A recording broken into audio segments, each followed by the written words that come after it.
Hello, my name is Elbrian Richardson, and I'm going to be starting my self-introduction speech. I want to start off by introducing myself. I'm 20 years old. I live in Fort Worth, Texas, and I go to TCC South Campus. I was originally born in New Orleans, and I want to do this speech in order to give you a little insight about me and how this item right here describes me.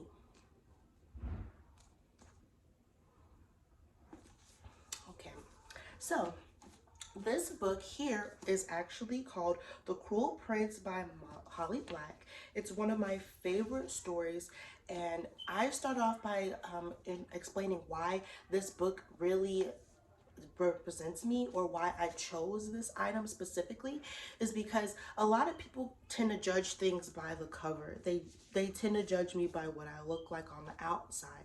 Well, on the inside, I have so much more to know, and I'm way more interesting the more you get to know me. So, I want to reveal that whenever you look at this book, you just see, like a cool little crown, the simple little branches, but in reality, I actually relate to the character in the story so much, because this story is actually about a girl who was born with special abilities, who has a sister, who has actually has two sisters. She has a twin sister and then an eldest. And the cool way that comes to me is I'm a triplet. So I am the youngest, just like the person in this character. I'm the youngest, and I'm a triplet. So I have two older sisters. One looks like me, which is the second oldest. She looks like me in the story. She's actually twins with the second oldest as well.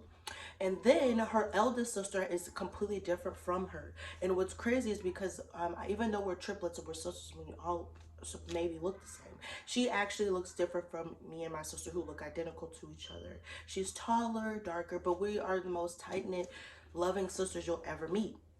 And the reason why I wanted to share that this book really represents me is because that whenever I look at the world, I just see things with so much promise. And in the story, she looks at the world and she takes everything head on. She doesn't feel believe that she needs anyone. She goes through the story trying to prove that she's independent and she has her own self and own mind. And that's what I do in life. I'm a little different. We're all like, they always say we're like the moon and the sun and the stars. We're all different, but we all have something that makes us special, that brings us together. And that's why I love my sisters just like she loves her sisters in this book.